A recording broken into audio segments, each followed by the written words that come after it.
Today I'm going to make a light panel, and I'm going to use these, which I showed in a previous video with a Lemax house.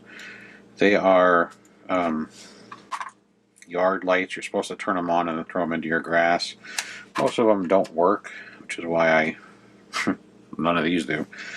Started using them. The batteries are bad. That's the reason they don't work. It's not the LED itself. There we go. So, I'm going to make a light panel using a whole bunch of these. This is what the LEDs look like when you take them out. And generic PCB board. Or circuit board. What I did is I got these off of Wish. There were a few bucks for like 50 or 25 of them or something like that. 50, sorry. You just put your fingernail in there, pop them open, and you got a couple button cells like the size of a hearing aid battery, metal contact, the plastic switch, and then your LED. And this part, just toss. Now I started working on this in advance because, well, it takes a while to do all this. But here we go, I've started it. You can see there is, 29 LEDs on here currently, and I soldered the backs together to hold them in place, so that way I can make this panel and not have you watch me sit here and solder and push each one through for an hour or so. So yeah, so let's get to finishing this up so you can see the process and see how, if you want to do something similar, you don't have to use RGB LEDs. You can use white or purple that maybe pulsate or flash. If they're just on solid, it's just a light panel. This is going to make random patterns because they change colors. These come with one pre-bent lead because they are bent for the plastic housing. And put the last one in this row. If I had more, because that's my last 4 right there, I'd probably fill this entire panel. But I don't have any more. So I'll just make this panel, and I'll probably end up just cutting the panel down. And then maybe put it in something. And I'm just bending the leads over so they make contact with the other leads that are bent over. And you need a soldering iron and solder.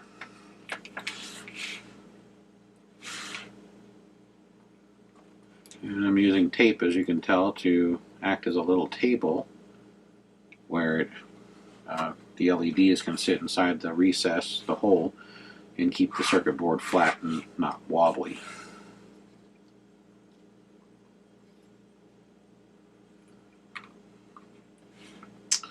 And I'm soldering all the hots and all the grounds and making loops basically, so I can just jump and then just have 2 wires coming off the end that I can then connect to the power.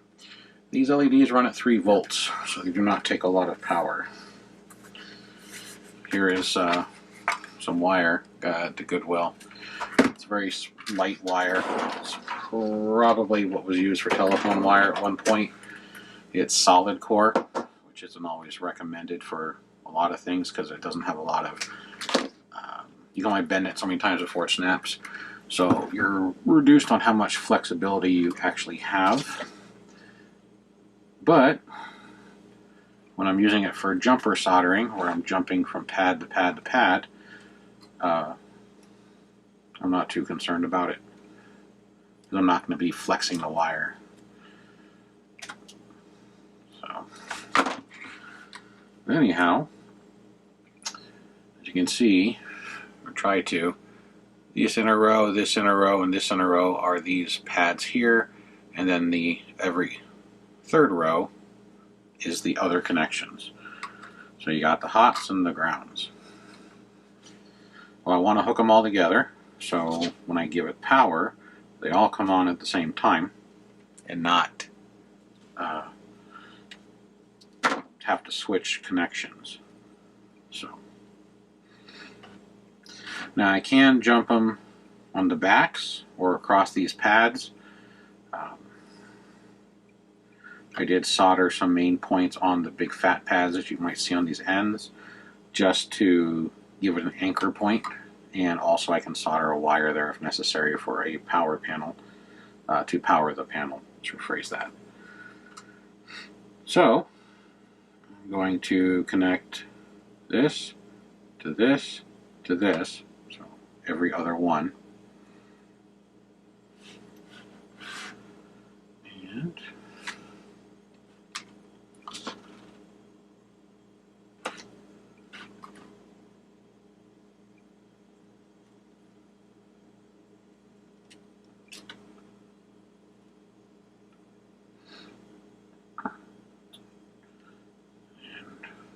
what I'm doing is I'm cutting the insulation in the center,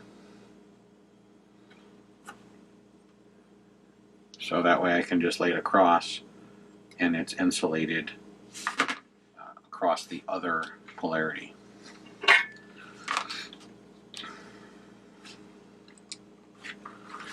Now I'm just going to tin it real quick, make for a better solder joint. I'm just going to tin one end and the center.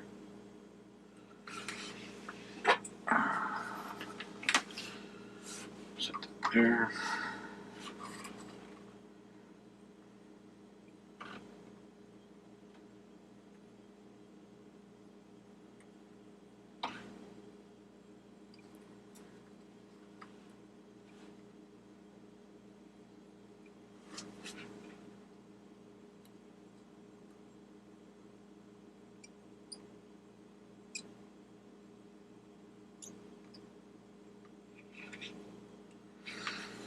Okay. Started with the middle, so that way I can trim this side as necessary. Probably not going to trim it, I'm just going to flex the wire into a small loop. You can measure it, and as eyeballing measuring it, as you might have seen, but my eyeball apparently was off. I need better glasses. Tinning this one, and now I'm going to press it down. Try not to burn myself, and solder it.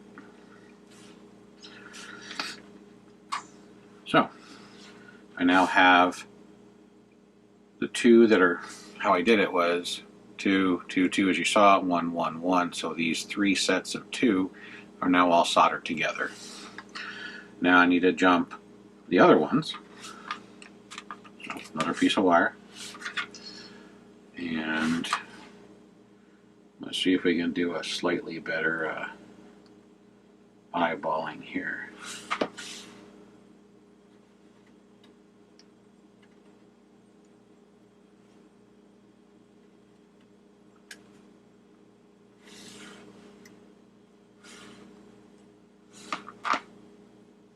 That one's pretty good.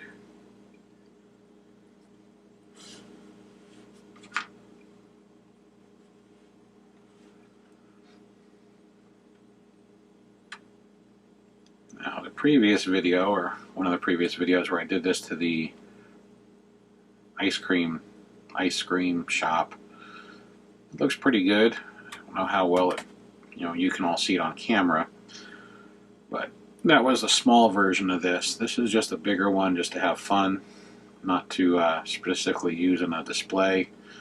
I'm not saying you can't. You could maybe set up a little mind trick display. But this is just for me, just for fun. Might set it up on the workbench. There we go.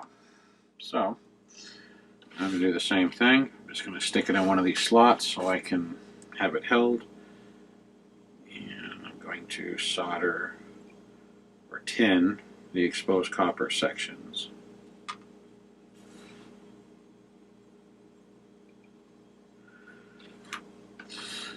Got stuck. Started melting to the soldering iron. So That's not good. Same thing, I'm going to start with one of the center ones, solder it, go to the next one,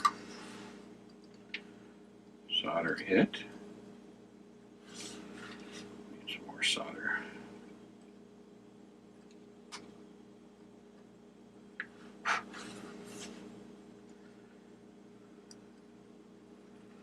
Push that one over.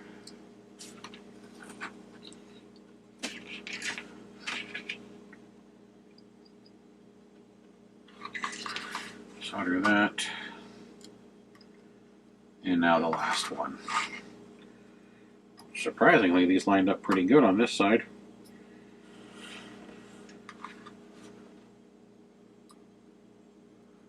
Tin it. And now solder.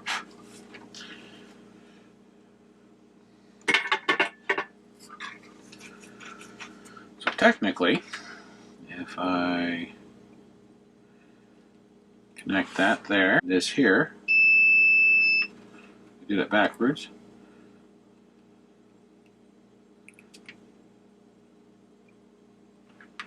There we go.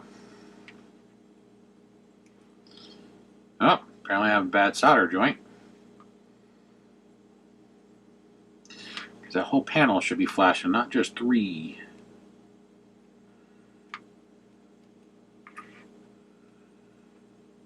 Something like that. So I have a bad solder joint on 3 LEDs. So let's find out which solder joint it is.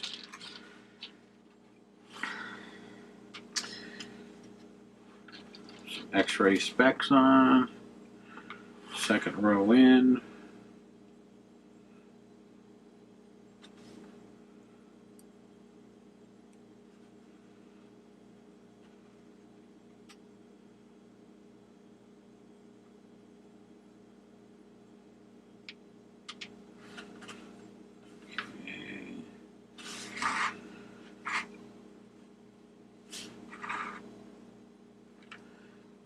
Have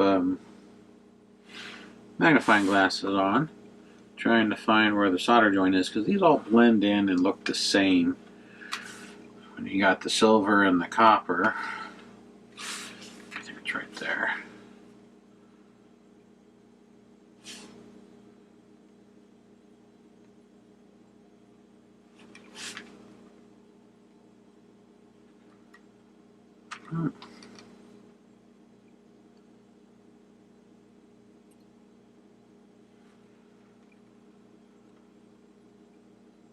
Here we go. That was the one.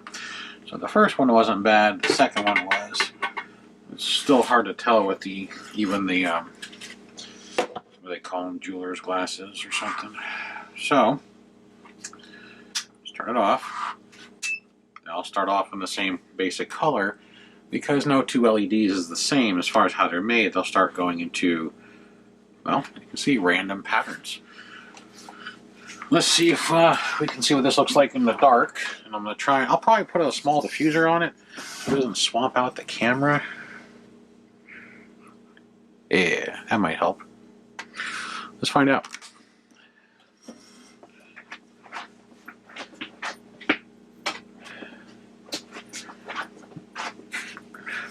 Just so you know, I have it running at 3 volts.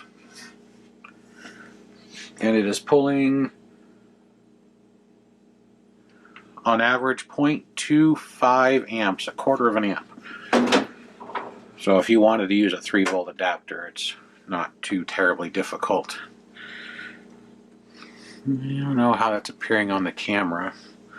I think it's really swamping it out. So I'll turn it off, turn it on. If I dim it too much by turning the voltage down, you'll lose the blue. And then if I turn it down to 2 volts, you lose all the colors except for basically the red. But it gives you an idea of how the pattern's flashing, so it doesn't swamp out the camera. I'm not tech savvy enough to figure out how to adjust the contrast on this new camera. I haven't read all the instructions. That's with a diffuser. A little bit of green is coming through because green starts to fire at about 2 volts, 1.8 on some of them. And I'm running it at 2 volts right now exactly. So you get red and some green, but you have no blue. Blue takes much higher powers. Most of my blue LEDs run at around 4 volts, but this manufacturer from China, theirs will fire at 3, which is fine. So that's 2.2. You can see we get green now, so now we get a few extra colors. That's 2.5, and the blue is just starting to come in. 2.6, it's brighter. 2.7, much brighter. 3.0, now I have full blue, and everything is extremely bright. So, I'm looking for a possibly better diffuser. Maybe if I just fold this in half.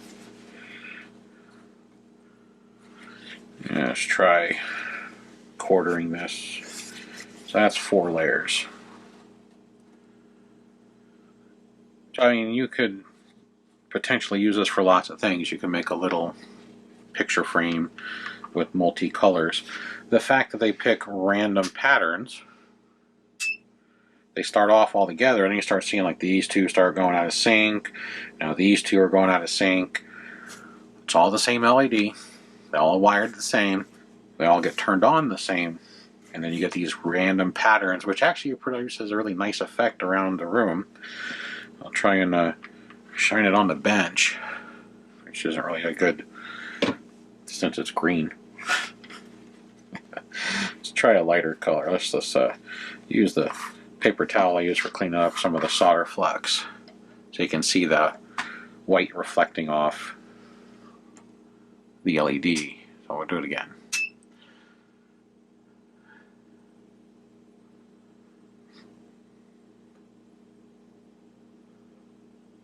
So now this is just a bigger version of what I made for that Lemax house, using a flashlight face to hold it in. Then I potted it in hot glue. I didn't want to use resin because if I lose an LED, since I do have a couple of spares over there, hot glue I can remelt with a heat gun, and I can also peel it out. Whereas if it's resin, you're pretty much stuck. So, but this is a relatively quick tutorial because the process does take hours. If you buy LEDs loose in a baggie, completely different story. Mine, I took them out of these little garden grass lights that I'm never going to use for what they're intended for, since I don't have any grass, and figured I'm going to do something better with it. And what I did is a random light panel. I'll find something to put it in. So 3 volts. You can use 3-volt power supplies from pretty much anything, as long as it runs at 250 milliamps or higher, with 36 LEDs. If I had enough, I'd do this whole panel.